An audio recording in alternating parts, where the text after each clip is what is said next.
And now, the Rink Rap podcast from Forever Blueshirts, talking all things New York Rangers hockey. Here's your host, Jim Cerny. What's up, Blue Shirt faithful? Welcome to the Rink Rap podcast here at Forever Blueshirts. I'm Jim Cerny, joined by Lou Orlando from Forever Blueshirts, partner in crime here, joining the podcast. We're going to kind of take a look back at the first half of the Rangers season. That could be about 5 shows worth of conversation there. But we're also going to spin it forward and what's to come for the Rangers in the second half of the season, and maybe talk some holiday stuff. Maybe Lou will tell me what he got me for Christmas this year. But Lou, things to be thankful for at this time of year, right? It's Christmas time, it's the holidays and all that. Things to be thankful for. One of them is we're so thankful that you rejoined us. You were with us a couple summers ago. Now you found your way back to Forever Blueshirts and Sportsnaut, and you're doing Rangers coverage, and you're our lead guy on the PWHL with the Sirens and all that. So it's a big buildup and a big thank you from me as well. Thanks for joining the show and being my partner in crime today. And most importantly, thanks for all your great work so far. Oh, of course, man. I'm thankful. Yeah, the invite on the Rink Rap podcast. This is like, I feel like this is 3 years in the making. So I'm humbled. See, you didn't tell me that. You didn't tell me that you were itching to come on the podcast. I figured you're like always itching. You're like, oh man, that's the last thing I want to do. No, man. Do you know the very first Rink Rap podcast? This is back, in the days where you didn't do podcasts. It was actually on the radio. Oh, okay, wow. If you can envision that, right? You remember, what the radio is, right? I worked at a radio station. Well, that's true at FUV, of course. But yeah, so long before you were born, that's when Rink Rap was born, actually. Before I did, work for the Islanders, before I worked for the Rangers, did a hockey talk show for 3 years called Rink Rap. So now it's been all those years in the making, all those guests, everything, all the iterations of it, just to get your butt right here and join me co-hosting here. It's going to be a lot of fun. Absolutely, man. So listen, a lot to go on. And, I know you probably you'd rather be out there shoveling your driveway or whatever today. I know I'm finding every excuse not to be doing that.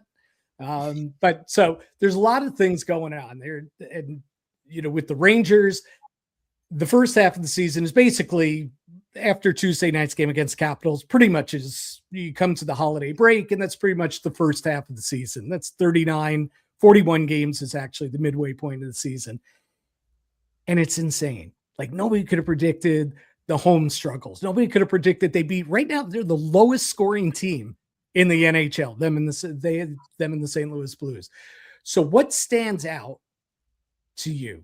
What stands out? What surprises you the most? Whether it's an individual, whether it's one of the bigger topics or whatever, what surprises you most about this team, which we should point out is still smack dab in the middle of the Stanley Cup playoff race?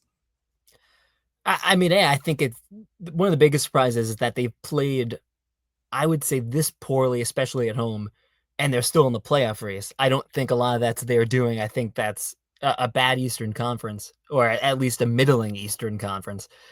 And I look at JT Miller, and he looks nothing like the guy he was last year. And those are the two big things that stand out to me. I think if the Rangers were going to be a good playoff team this year, contender this year, it was going to be behind JT Miller and that no BS mantra, and him kind of being the guy that you saw last year where it didn't translate to a ton of wins across the board, but you saw his energy kind of pick the team up post-trade. And he looks like a shell of himself. I think you have to hope that he's hurt, that just time off heals all wounds, and there's a second half surge there. The overtime, see flashes, the overtime goals. Every once in a while, you see the guy that they wanted to get so bad from Vancouver. But too often, I feel like he's more of a ghost out there than anything else. So what I see from JT, I agree. I think whatever that injury was, we didn't get the specifics near the end of training camp. I think that definitely carried over into the regular season. I think the weight of the sea is there as well. I think that's a real thing. We've seen it with other guys in this town have similar issues. And part of it is he just cares so damn much. Like, he really does. And this just weighs on him. The fact that the team's not scoring that much, the fact that he's not producing at the level that he expects.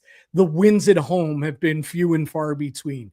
Consistency, night in, night out for the Rangers has been here and there, up and down, inconsistent, right? They've been consistently inconsistent. And I think that all that wears on him. But I think at the heart of it, and we don't know, we're speculating, we have no idea. We know he's on IR right now. So we know he has the upper body injury, probably the shoulder from the Nick Seeler hit. But I think he's been banged up all season. I don't think he's been 100%. He hasn't looked it. He hasn't skated nearly as fast. He still is engaged. I think he's still working his ass off, but I don't think he's the same guy. I think if they got the same guy that they thought they were getting in that trade with Vancouver last year, I think you'd have a few more points banked right now, a few more wins, a few more points banked, and a few more points or a few more wins has you pretty solidly in a playoff spot in the Eastern Conference. Hey, it just changes the whole complexion of the top six. Like at his best, he's just a complete disruptor, and he's physical, and he can play a decent two-way game, but he's going to shine on the offensive end, and he's going to, scuff things up. He's going to kind of like those first couple of years of Trocheck, where you felt like he was everywhere on the ice and he was going to be a disruptor and he was going to start fights after whistles. And then, but put that into a much larger frame in JT Miller, a guy that can really dish the body out. Like, it would be a completely different look in the top six. You'd have to think some of the offensive woes, especially at home, but just in general, would be a little less glaring. But you know what? I'm cutting you off here, but you mentioned Trocheck, and to me, that's a perfect segue because he's another guy. Like, he's cut from as you mentioned, cut from the JT Miller mold, just not quite as big, not quite as strong, not quite as talented, but they're comparable type players, right? He hasn't been the same either. I know he had the burst when he first came back, from the injury, missed 14 games, whatever, with the upper body injury.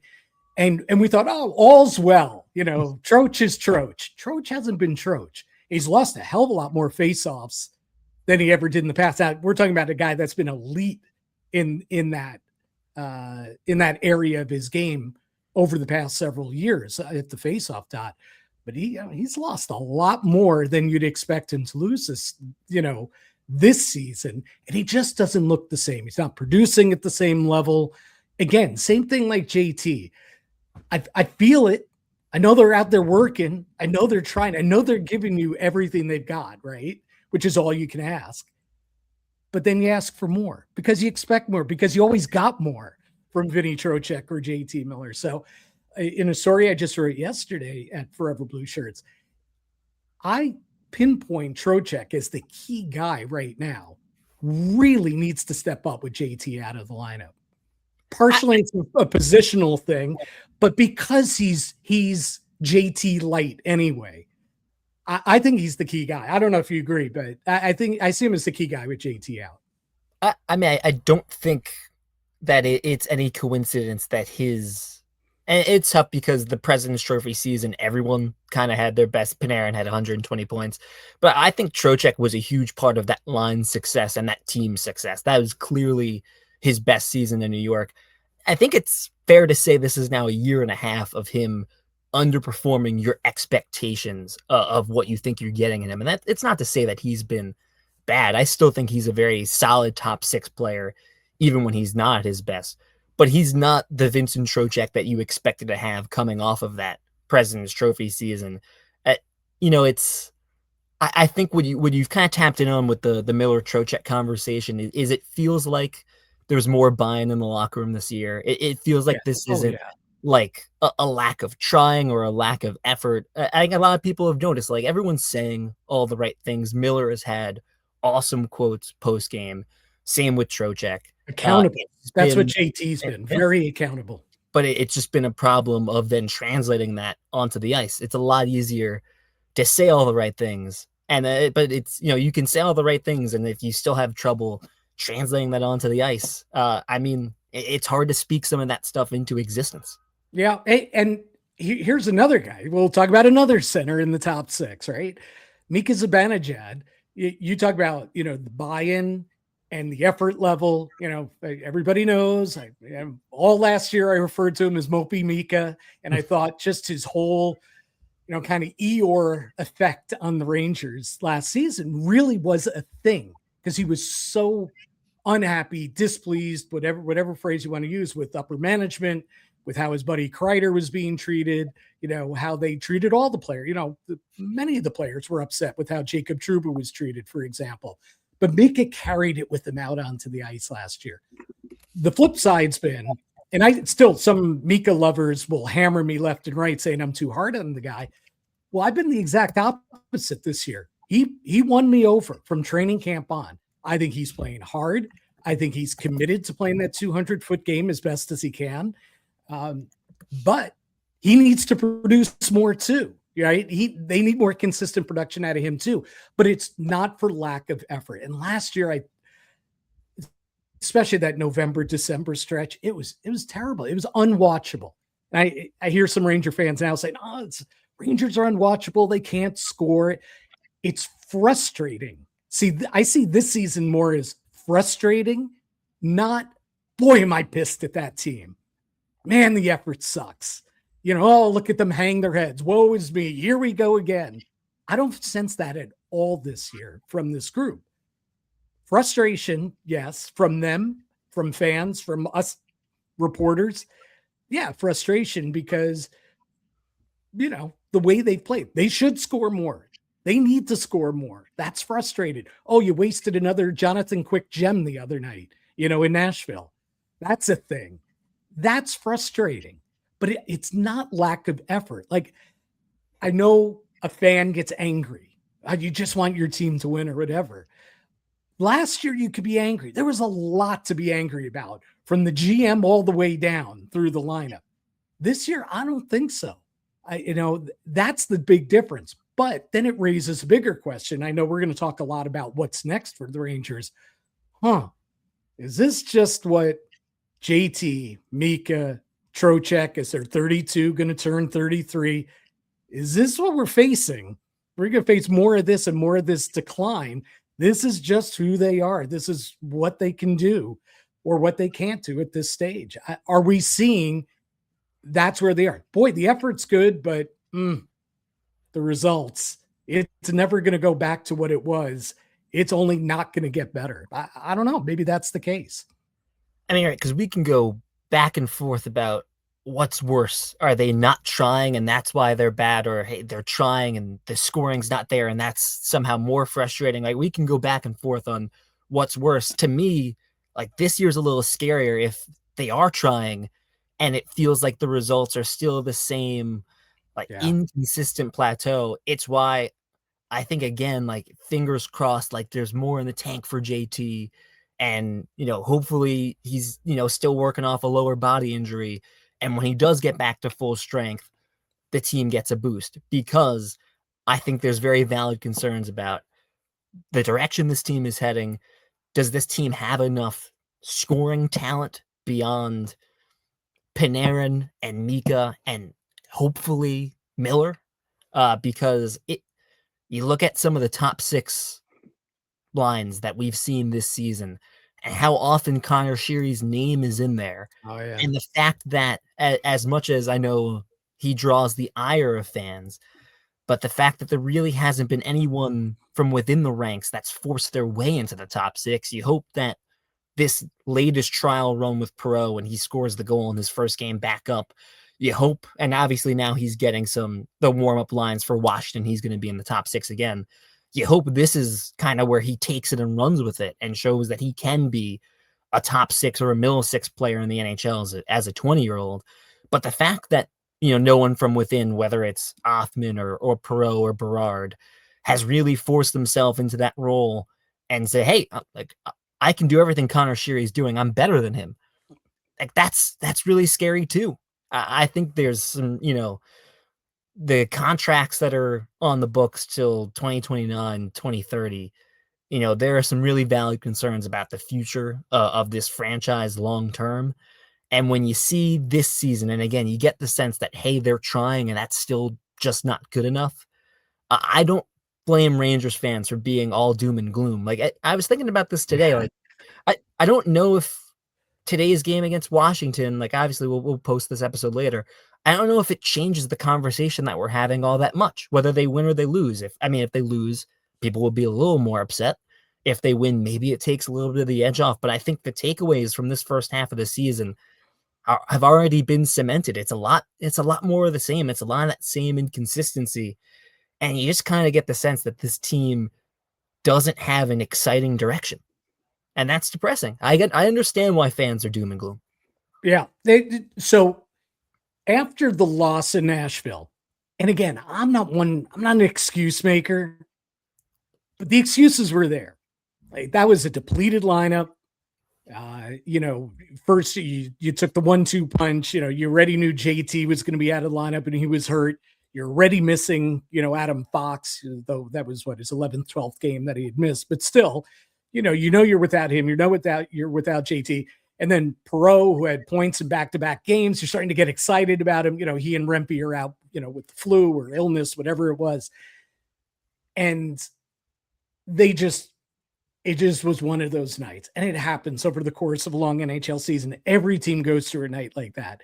Though you could argue, and I think Vincent Trocheck was making this point, that it happens far too often to the Rangers. Just when you think they're about to take off, we've won 2 in a row. We won in overtime.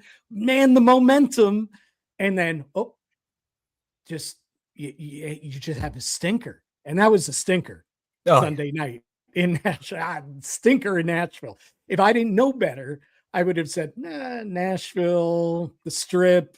I've seen it happen before. Guys don't play their best the next day. There wasn't any of that. It was just, I was an exhausted team, which points to, maybe they're older guys. Here we go. The back-to-backs winless and back-to-backs, the second half of back-to-backs this season. All this wind-up, though, is Trocheck after the game talked about the team's pride. And I found that, that's an interesting time to bring that up, because 24 hours before, they showed a ton of heart, a ton of pride coming back against Philly at the Garden and winning that game in the shootout, right? And, killing off penalties in overtime. And they down 4-2 in the third period. And then it was a stinker in Nashville. But Trocheck picked that moment to talk about lack of pride. And I thought that was a really pointed thing. And Miller wasn't there. Miller wasn't there to talk to the media. This was Trocheck really stepping forward as a leader, something he did all of last season, and kind of throwing down the gauntlet, maybe challenging his teammates, himself, the whole thing. So to me, that stood out after the game and from the game, that he chose that moment, that game, that situation with the depleted lineup and everything to talk about pride. I'm just curious if you think I'm making too much out of it, or did that grab your attention too? Because to me, more than anything, that's what stood out about Sunday night. No, I think, right, it's something that you should key in on, because I don't think, right, just at face value, hey, the Rangers lose the Predators, second part of a back-to-back. I don't think anyone's world is going to blow up because of that. I honestly think a lot of people were probably expecting it. At the same time, I think it's fair, even with all the pieces that they were missing in that game and everything that went into the context of the situation. They're on this brutal stretch of games because of the Olympic schedule, that all these games are jammed together. All those excuses are out there, and I still think you could have expected a better effort from the Rangers and their top guys. Like, it was a quiet game for Panarin. It was a quiet game for Mika, right? So even though there was a lot of writing on the wall that said, hey, this game's probably going to be a loss, with the players that were out there and the team, a struggling Predators team, I think that they should have expected, at the very least, a better effort. And I wonder if Trocheck is thinking like, hey, this is the type of effort that we can't allow this to snowball. We have to call it out right now and say, even though X, Y, and Z, we struggle because of all these reasons, that doesn't just mean that we can allow it to slide. We got to nip it in the bud right here. But the problem is, how many games do you think that you could pinpoint this year that should have been hey, let's nip it in the bud? I think, we're talking about the Nashville game. Our friend Johnny Lazarus, who I believe has been on this podcast before. Oh, yeah, many times. So I think he tweeted after the game and he said, I'm not going to be too critical, X, Y, and Z. And there were a few people that got really upset about that. And he just kind of responded to them and said, I hear you, but like, what did you expect? Like, this team is now 0-6-1 in the second half of back-to-backs. Yeah. What has this team shown you in the last year and a half that you expected a different outcome than when you got against Nashville? And I was like, you know what? That's a really good point. I don't really have that, I don't really have a retort. I kind of agree. I think subconsciously, I probably expected something similar. So if that's the case, then maybe that's Trocheck picking the moment to make sure that the locker room doesn't think that way, right? That they don't give into that way of thinking. Because it's interesting. Sully, after the game, he didn't talk about pride or effort. He did talk about we were a step slow on everything. We couldn't complete any tape-to-tape passes. We couldn't do anything right. We were outplayed pretty much the entire game.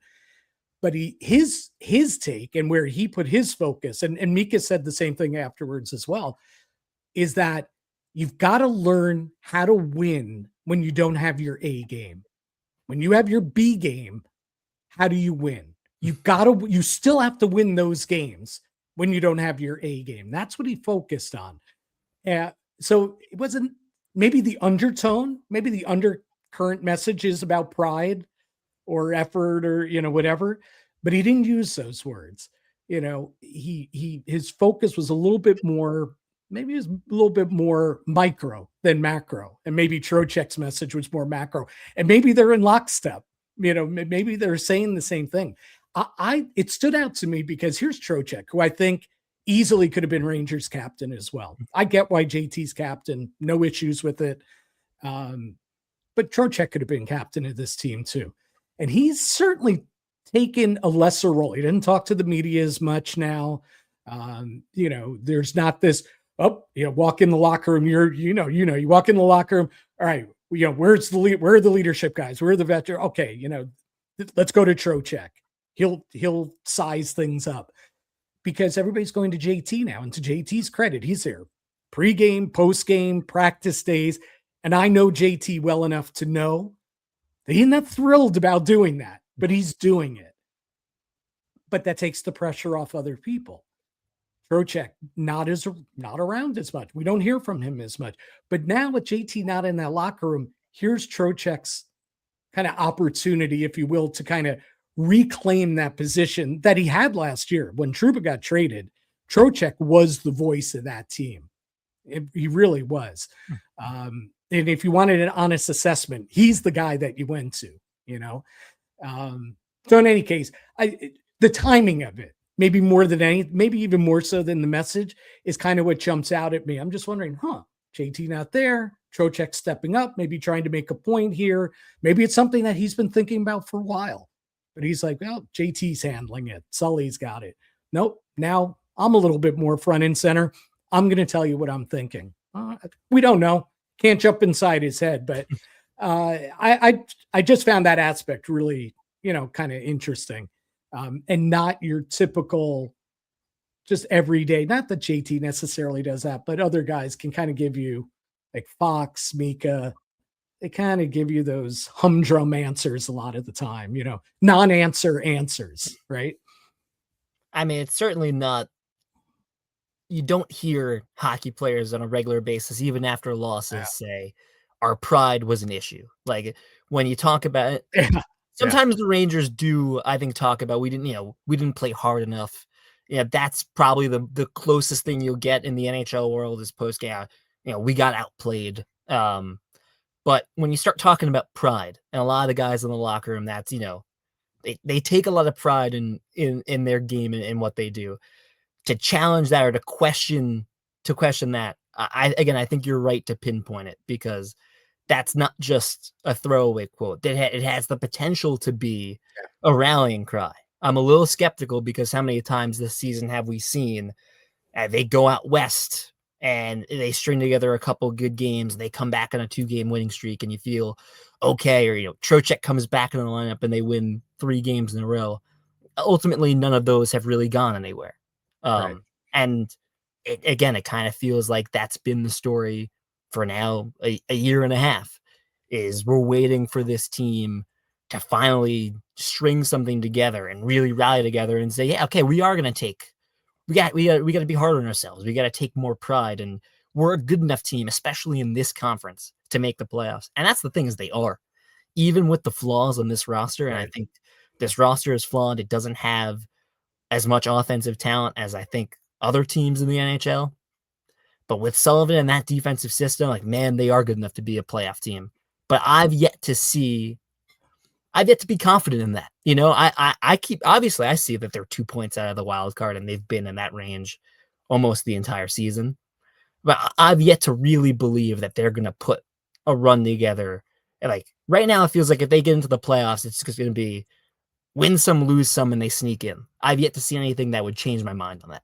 Yeah. And as you said, it's been for a year and a half, because they had that 4-game winning streak early last season before the crap hit the fan. The start of last season was great. That's the last time the Rangers felt like the team you saw the President's Trophy year, where it was like, you can expect more often than not that they're going to go out there.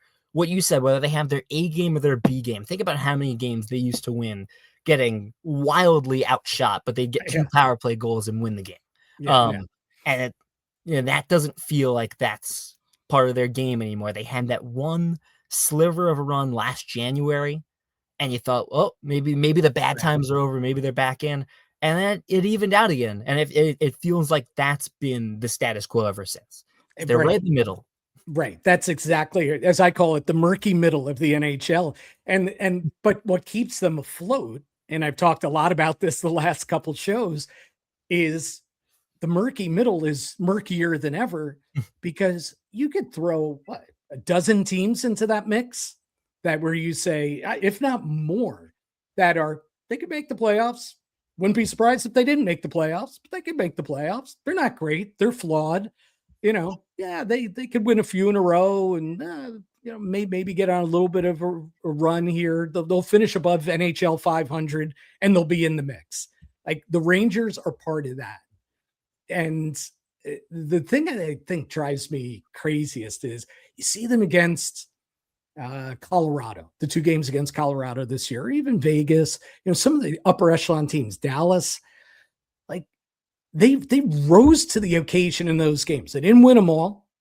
At the end of the day, Colorado's just too good. They have way more talent than the New York Rangers do. And they won those 2 games, but it wasn't easy. Like, those were tight games, right? Nathan McKinnon was the difference in the end of both of them. But the Rangers found a way against Dallas, the Vegas games.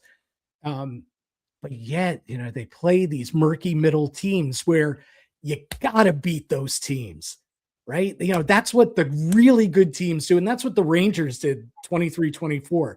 Man, they just feasted on those teams, found a way, even when they weren't at their best, their B game, their C game, whatever it was, they would find a way. And that's just, they're incapable of it now, it seems. And you talk about getting on runs, and we'll lead into the break here, and then we'll kind of spin more forward what we expect when we come back from the break. But they just haven't done a run in forever. They haven't won more than 3 games this season in a row, 3 games in a row this season. Last year, they went through that stretch too. Okay, here they go. No, they're not. Right? And it's happening again this year. But then you see, like, I not write off, but I'm like, I'm not too overly concerned about Ottawa. Oops, they've won 4 in a row.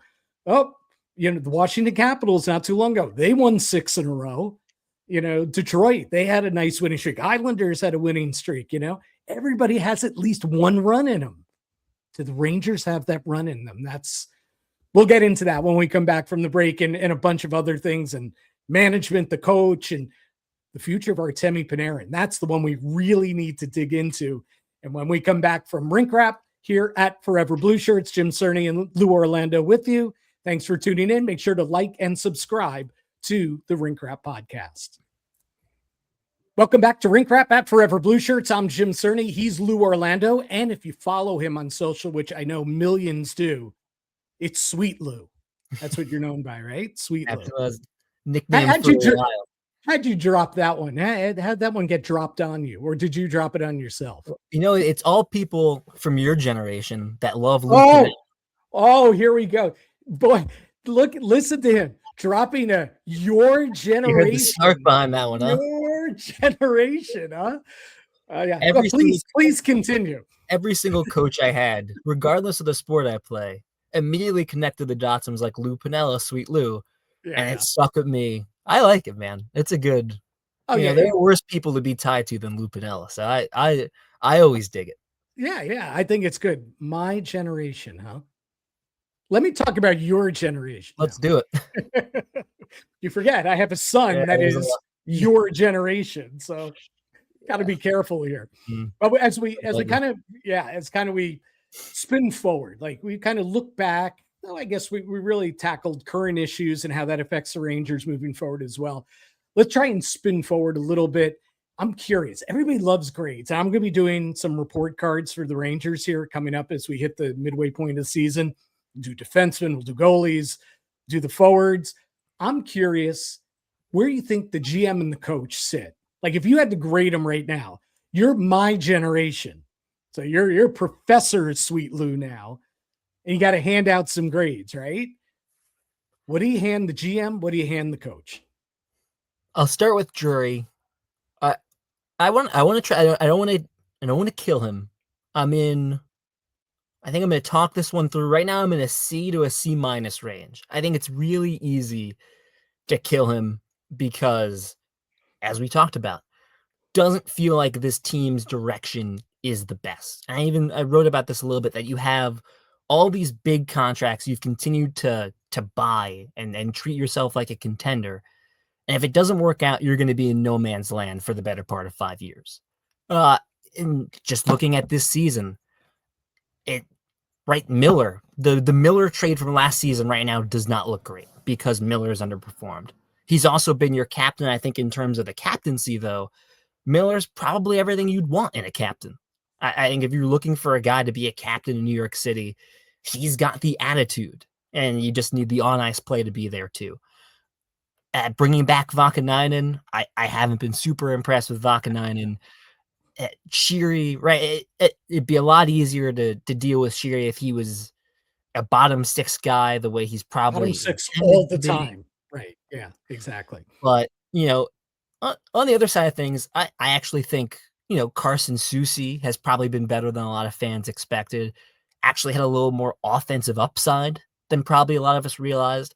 I think resigning Will Borgen on $4 million AAV for a few years, Will Borgen's been one of their best defensemen. So I give a tip of the cap to that. I think there were a lot of people that weren't thrilled about bringing back Borgen at the time and looked at $4 million for a stay-at-home defenseman. Is that really where we need to be allocating our funds?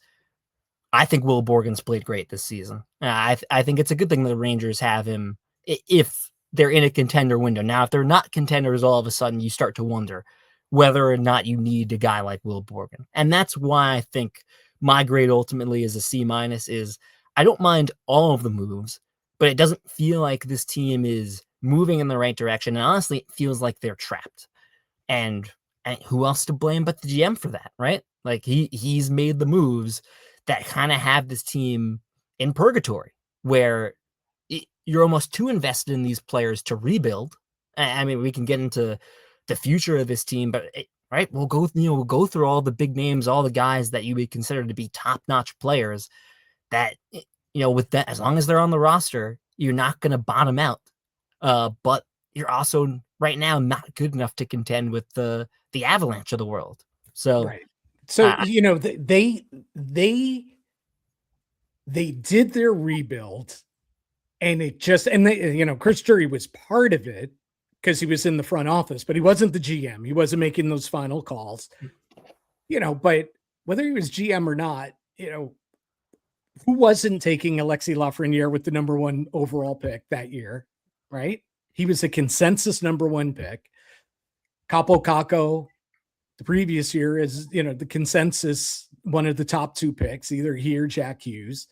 It's almost like they were unfortunate, that, okay, they thought they were fortunate. Oh, here, we're in our rebuild, and oh my God, we just bequeathed, the number 2 overall pick, the number 1 overall pick, and they were just the wrong years. It's easy to play revisionist history. Like you were making those picks every single time. It was always Lafreniere and Kakko.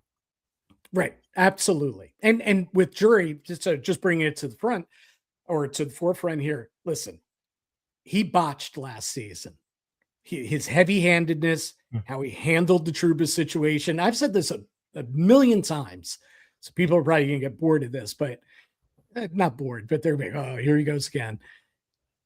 It wasn't so much that he made the wrong decision to shed Jacob Trouba's salary. He did a great job. He got rid of that entire nut of that salary. And you can argue with Chris Kreider too. Now, obviously, there are many people that will argue, well, the Rangers would be much better off if they kept Kreider than not having Kreider. But he did get a team to take on that entire contract. So they were dead up against the cap. Now, it's partly his fault that they were up against the cap with contracts that he handed out. I get it. So there's a lot of gray in putting this together. But the one thing I was going to say that I think he did really well this offseason was the hiring of the right coach. It's the guy that he's always wanted. It's a guy that he felt most comfortable with. He really believed that Mike Sullivan all along was the guy that would have been the right guy years ago, when they were first when he hired his first coach, Gerard Gallant, after David Quinn was fired. That's who he wanted. He just couldn't get him. And then he wanted him again, but but he hired Laviolette. Not that he was a bad coach, obviously, but Sully's always the guy that he wanted. And now he got me. And, I think Sully's done a hell of a job as head coach. And I'll get to Sullivan in a second, but to touch up on Drury again, it's weird because it feels like starting from the offseason, a lot of the moves at face value, I actually think skew positive. Like Gavrikov's been one of the best defensemen in the NHL. Right. A steal at $7 million a year, right? And, right. Compare that to they traded K'Andre Miller because they didn't want to have to give him $7 million. Think about knowing Ranger fans and the discourse around Miller, how mad they would have been if the Rangers gave Miller $7 million instead of Gavrikov. And Scott Morrow, I think, is still a work in progress, but you get very much so. An offensive defenseman who's a project, and you get, some draft capital that I think more often than, overall, a lot of the moves in the offseason, again, I think resigning Borgen the year before and keeping Soucy, there's stuff that you can complain about. I don't think there's ever going to be an exact consensus on Kreider because we won't know what Kreider would have looked like had he stayed there, if it would have been more of the same. Again, it felt like the locker room broke last year, and it's, he was part of that. So the moves at face value for Drury, I do not think, at least this offseason and into this season, have been awful, but it's really tough to look at the direction of this team and feel like it hasn't been botched. Right. So I keep seeing a lot of people like what the Mets are doing in this offseason to bring it into baseball, where they had a core and now they're breaking it up. And I'm seeing a lot of Ranger fans say the Mets are doing what the Rangers didn't have the courage to do, which is to break up a core that wasn't working. I know that not all of that is on Drury, but a lot of it falls on his shoulders. Well, it does. It's not quite apples to apples because, and again, Drury can take blame because he signed guys to contracts years ago, but nobody can be moved. I mean, Mika, right. Panarin, all these guys have these no move contracts. Again, you can blame the GM for that for sure. But at the end of the day, the Rangers have been, and Drury has been breaking up the core. Kreider's gone.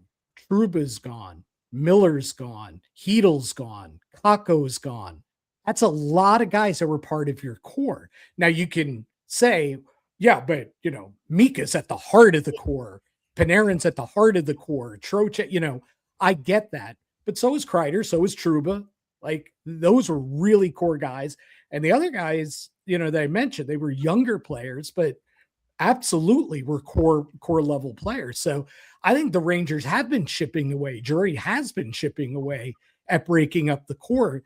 There are just certain aspects of it. He's painted into a corner, or painted himself into a corner a little bit, that you can't have the complete blow up because Mika doesn't want to go anywhere, but and we can spin this forward here. And I know we haven't gotten to Sully yet. So let's shelve Sully for a minute, because I think we have a perfect segue here to get into the next big decision. And that's Artemi Panarin, right? So we were talking about, well, if you're breaking up the core, then either trade Panarin before the deadline or you let him walk in the off season, especially if it's like the Mets situation with Alonso, right? Maybe we want him, but we want him at our price and our term. You know, somebody's going to give Pete Alonso 5 years, $155 million. God bless him. We have no interest in this, you know, the Mets say. And I think it's the same thing with Panarin and the Rangers. I think they have a term and they have a dollar amount in their mind, you know, because he's going to be 35 years old next season. And they're going to stick to that. And if he leaves, he leaves. Or if they're going nowhere in negotiations before the deadline, maybe they move him before that. Maybe they, you know, trade him before the deadline. But that's the next massive train coming, you know, the lights coming at you, the train, you know, coming through the tunnel. That's the next one for the New York Rangers and for GM Chris Drury, right? The Alonso comp is great.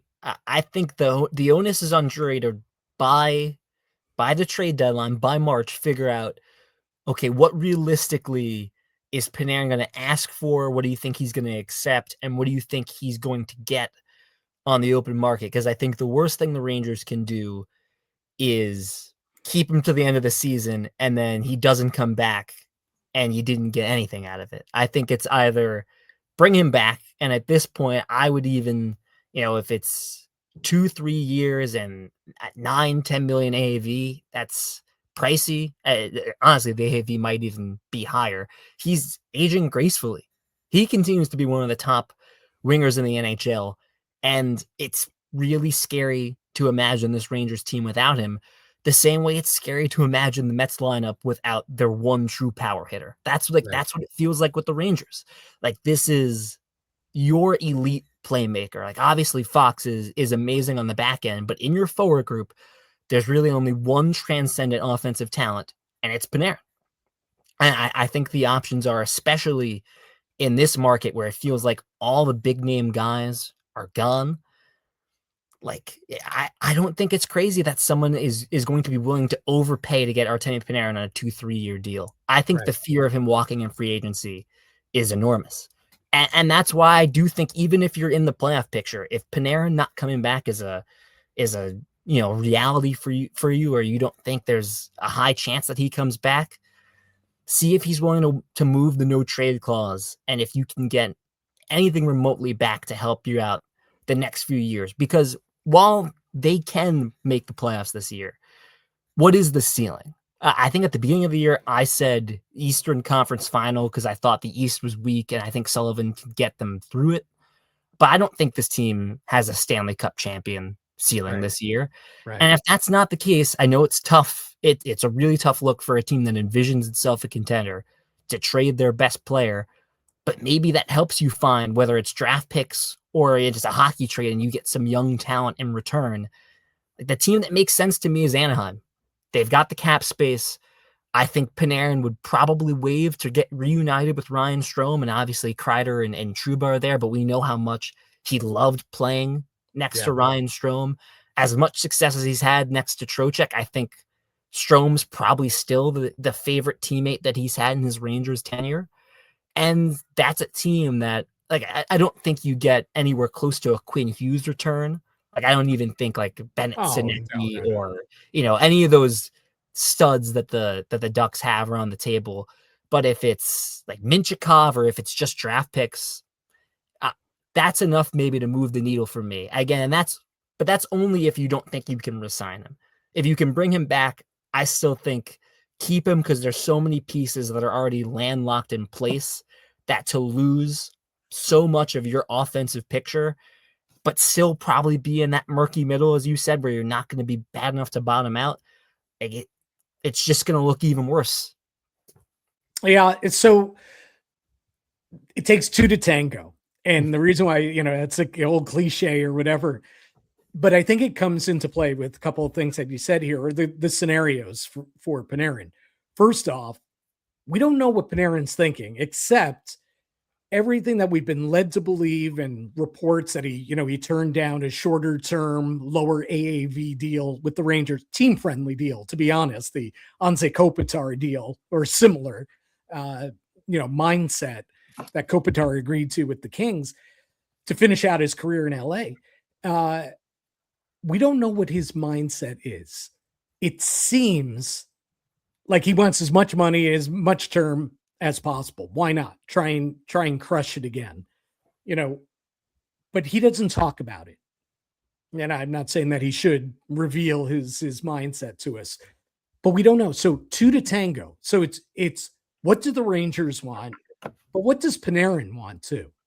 Would he be open to it? He's like, this team's not going anywhere. I love New York, but man, I'd rather go somewhere fresh, maybe a better chance to make a run in the postseason. Or, as a free agent, if the Rangers are going to limit me to 3 years, somebody's going to give me 5. I'm just going to go for the money, We don't know. So again, 2 to tango there, but the same comes true in a possible trade, right? So the concept is, well, if the Rangers aren't quite in it, or if they're convinced that Panarin's not going to come back, or if they're convinced that they don't want to re-sign him this offseason, just trade him before the deadline.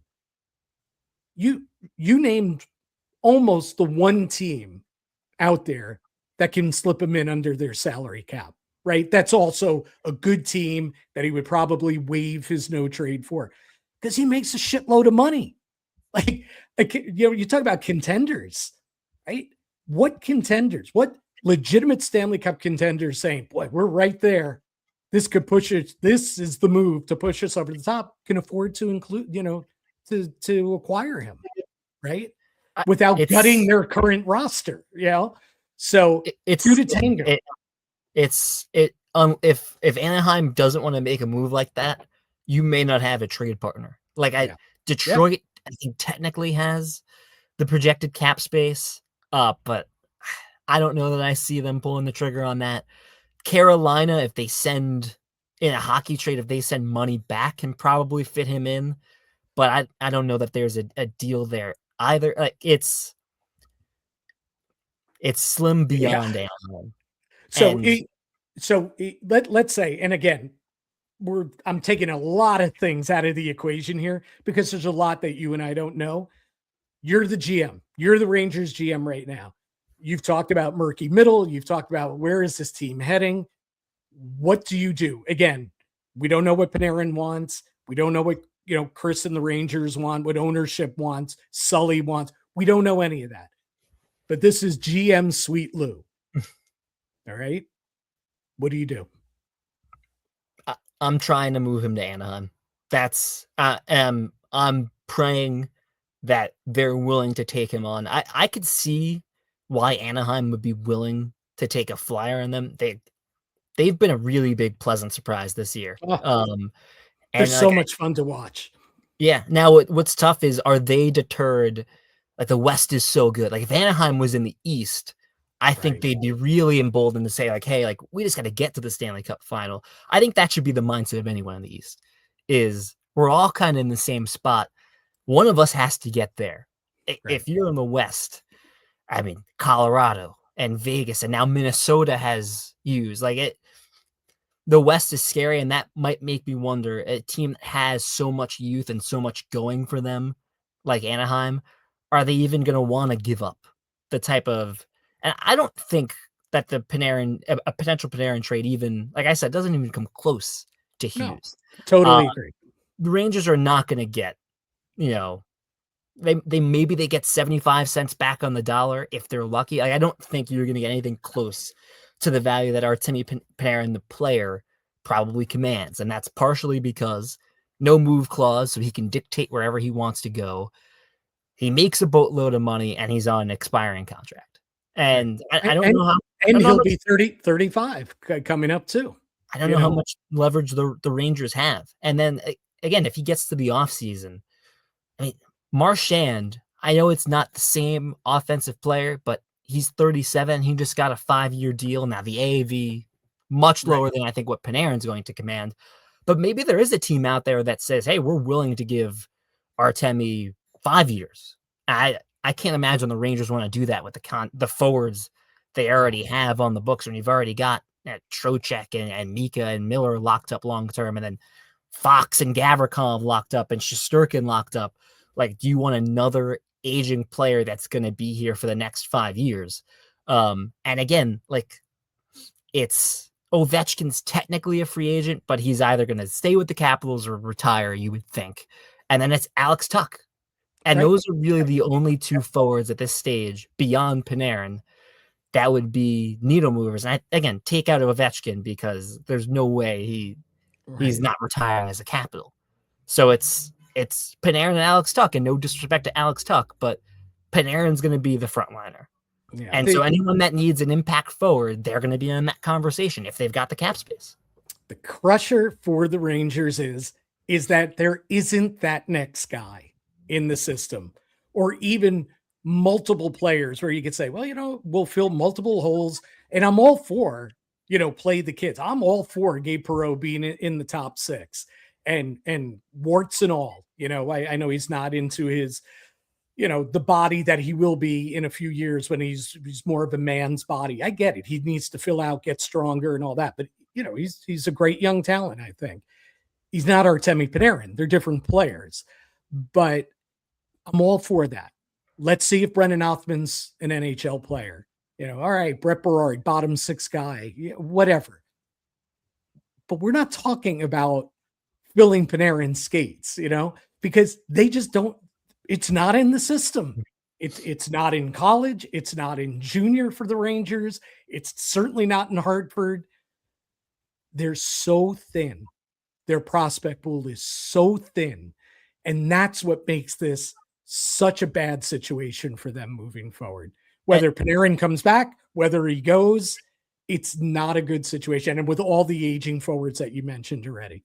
I also think it's worth mentioning that I think if this was last year under the previous playoff cap rules, I think there are way more suitors for Panarin. But this year, because it's a good whoever you dress, you have to be under the NHL cap. Yeah. That there's no funky business in terms of LTIR, and obviously by the time the Rangers with cap accrual, like the Rangers do it all the time. You'd accrue cap. The one year they got Tarasenko and Kane, they were doing all those roster manipulations to accrue enough cap to fit everyone in for the playoffs. Like in previous years, you would have had way more suitors for Panarin, and it's just bad luck, right? Like this is the first year with the new cap rules, and that really handcuffs anyone that is going to have to fit $11 million into their playoff cap. Right. Absolutely. Totally agree. And it's a great point on you pointing that out. Okay. We're coming up against it here. So we said we'd give quick grade to Sully. I guess we won't go as in-depth as we did with Chris Drury. Real quickly, from me, it's hard not to give this guy a good grade. Like, I don't know where his missteps are, except maybe sticking with the 5-forward PP1 unit, when Fox was, the early part of Fox being out, sticking with that group too long. Okay, that's a fault. Maybe he was stubborn on that one. Maybe he just absolutely was scared to death about putting Scott Morrow out there. Listen, Morrow dished up quite a shorty going the other way the other night as well with that terrible giveaway against the Flyers. But really, it's hard to find missteps by him. He has said and done pretty much all the right things. I know he takes a lot of heat for Connor Sherry. I agree. I'd rather see Gabe Perreault in there. I'd rather see almost anybody in that top 6 spot. But again, roster construction, flawed roster.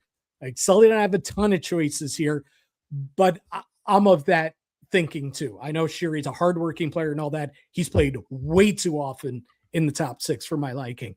But outside of those things, like he has his team defending hard, playing hard. They've been a very good, for the most part, defensive team, miles better than they were last season. Even during their seasons, when they made the Eastern Conference Finals, they're a better defensive team now than they were in those seasons as well. That's Sully. That's getting buy-in from your players. That's the gravitas of a guy like Mike Sullivan being your head coach. And I think he's consistently delivered good messages He's been firm. He's been positive when he feels it's time to be positive. He's come down on the guys when he feels like it's time to do that. That's what you get from a veteran Stanley Cup winning coach. I think he's hit all the high marks. Sure, there are a couple areas. It's not perfect. He's not an A+. Still, you need better results on a more consistent basis. But at worst, I think he's a B+. And maybe I'm even being a harsh critic there by giving him that, or harsh grader. But to me, he's a B+ at least. What do you think? I'm in the A- B+ range. I was really excited to get Sullivan. You said it earlier in the show, like, this is a guy obviously with the Team USA connections, but like, this is a guy the Rangers have wanted for a while, and I think Rangers fans have dreamed about having for a while. I still think he's one of the 10, if not one of the 5 best coaches in the NHL.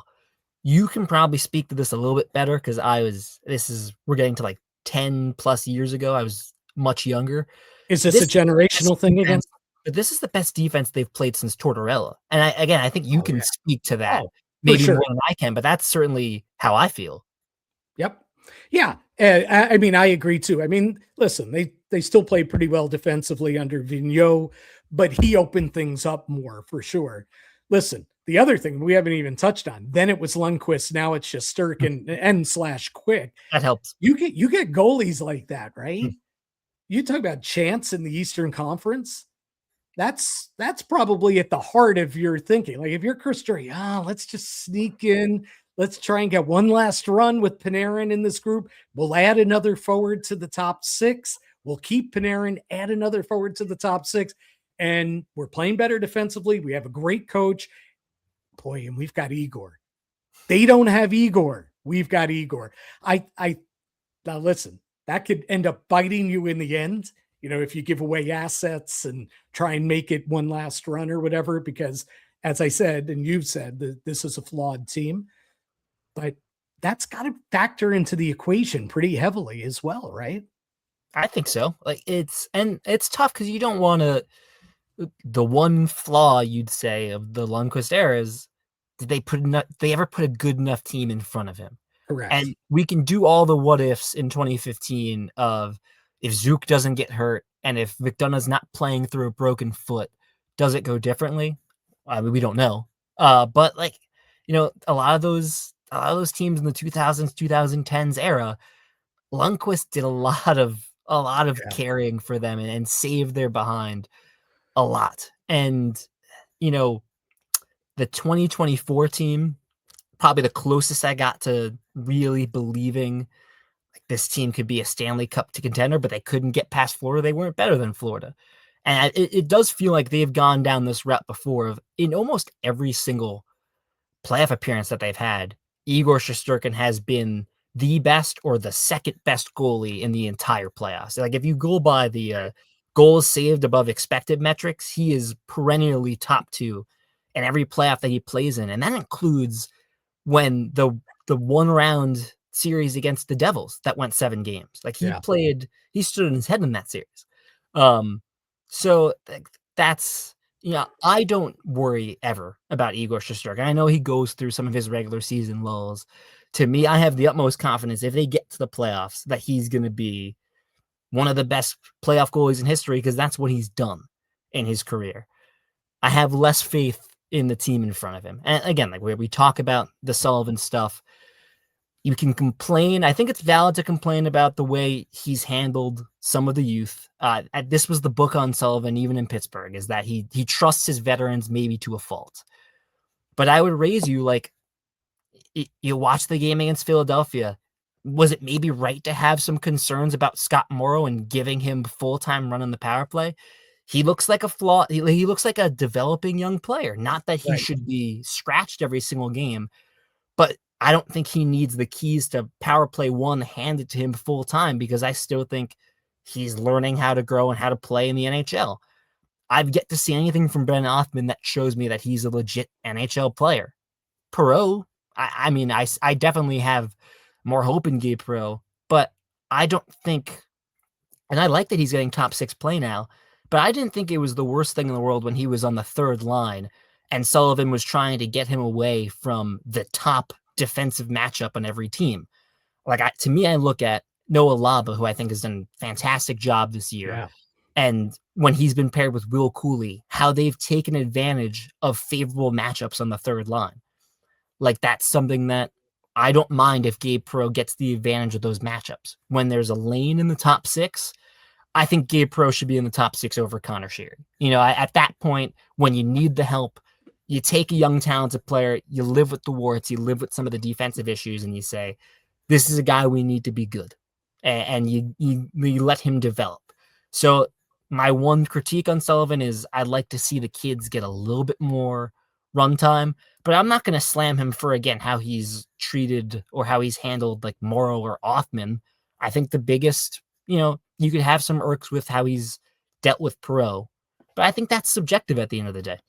Yeah. And I think that Noah Laba has been for the better of playing in the bottom 6. I think that's helped his development. Oh, there's no question. And I think that might be where he projects. He's a middle 6 center for his, but I think he's going to be here a long time. I think he's going to be a good Ranger for a long time. To put it into context, like if he turns into Derek Stepan, that's a massive organizational win. And that would be really impressive if he turns into Derek Stepan. I don't think that should be the expectation, but just to get off topic for a second with Laba, like he's one of my high points for this season. And he's a guy that if we were 2 years earlier, if he's the Will Cooley that's a rookie on a President's Trophy team, or even just like more of a Stanley Cup contending Rangers team, you'd have a lot more people really excited about Noah Laba. I think most people really like him, but it's tough to get excited about some of these bottom 6 players when there's so many issues with the team, or it feels like they're so inconsistent. But Noah Laba, that's another great, like Will Cooley, another great bottom 6 or middle 6 win developmentally for the Rangers. You just don't have the high end guys. Like Lafreniere hasn't taken the leap since the President's Trophy season. Kakko, unfortunately, was a bust. Hito looked great, but he had injury issues and you had to trade him. Like they haven't had any of those top 6 prospects really, really turn into something. You hope it's Perreault. Right. But that's right. That's one of the issues. Yep. And I'll finish up with this. Then it ties in Sullivan and ties in Laba. You talk about how, Sully's got this reputation, and maybe one of the things he didn't like is I didn't play the kids enough, maybe the first half of the season. And certainly he came under fire in Pittsburgh as well, especially the latter years. But by the way, here I go, like you just did, careening off the road here to a side road, is some of the best work I thought Mike Sullivan did with the Pittsburgh Penguins was, of course, they won Stanley Cup championship twice. How can you not look at that? But in some of those subsequent years, when Crosby was hurt, Malkin was hurt, Letang, one injury after another, and they had years where multiple major injuries on those teams, and he kept those teams competitive. He found ways to motivate that team strategically, put them in position to be contenders year in and year out. And I don't know that he ever got enough credit for that. It's always, Mike Sullivan, 2-time Stanley Cup winner, and he had Sid and Malkin, and great. But he really did his best work, in my opinion, when they faced a lot of adversity in Pittsburgh. So anyway, that was careening off the road. So back, steering it back onto the highway here to kind of wrap up my final thought is that the thing that I don't think that he's getting enough credit for this year is he is stuck with Noah Laba. Laba's, listen, and even Sully said it earlier in the year, he's been a roller coaster. He's a kid. He's a rookie. He's had some, down moments, rough games. I thought, the Nashville game was not a great one for Laba's third line. But that said, he's stuck with this kid because he sees something and he believes in this kid, and it's enough. There's enough positive from Noah Laba that he keeps him in the lineup. It hasn't even crossed his mind that I don't think that, we're going to sit this kid. Let's get Juuso Parssinen in there. I don't think that's been a thought in his mind. And the other kid is, Matthew Robertson, pleasant surprise. And that's development. Now he's developed over the years and he started to make a breakthrough last season. He was healthy, had a good year at Hartford, and they re-signed him this offseason. So it's prescient thinking by the Rangers and Drury. But where's his best development been and his best opportunity? It's been under Mike Sullivan. He started the year as the seventh defenseman, and he's leapfrogged Vakanainen, and he's a regular. No matter who else comes in and out of the lineup, he's been a regular and a good one. So those are two young guys that have developed nicely under Sullivan, who doesn't get enough credit, I think, for developing young players. I don't think it's a bad thing that he's holding them to such a high standard on the defensive end. And that's one of the things that hurt Perreault the first time he came up with Sullivan was he had to give him sheltered minutes in back-to-back games because he went up against two powerhouses with elite offensive lines, and Perreault looked overmatched. And I think that's the big thing that's kept Laba in the lineup, is Laba is a really good 200-foot player who plays hard, understands defensive responsibilities, and you've yet to see that completely with Morrow, Othman, and Perreault. I don't think it's the worst thing in the world to hold them to that standard because in theory, that's going to make them a better player. Great note to end on. I don't want to end. I want to keep talking Rangers. There's still so much we didn't even get into, but we will do that as we go down the road. But let's take a breath. Let's let everybody enjoy their holiday break. You enjoy your holiday break, though. I still need a few stories from you, Of course. Rangers, PWHL, Sirens. Lou Orlando does it all for us at Forever Blueshirts and at Sports Not. And this was a lot of fun today. Yeah, and I wish you and your family. I wish you and your family a happy holidays, Merry Christmas. Likewise. And we'll get back to work. Right? Absolutely. Sounds good. So to all of our listeners out there, thank you for liking and subscribing and going to the website and reading our stories and tuning into the podcast and everything. We're nothing and we're out of a job without you. So thank you so much for following and supporting us, and wish everybody a happy holidays. And certainly we'll continue with the product over at Forever Blueshirts. We'll keep posting stories, a lot of good fun stuff coming up, even during the holiday break at the NHL. And then listen, podcast back next week, as well as we'll tee you up for the Winter Classic and the New Year coming our way next week. So Lou, enjoy your holidays. Listeners, enjoy your holidays. And thanks so much for tuning in. Cheers.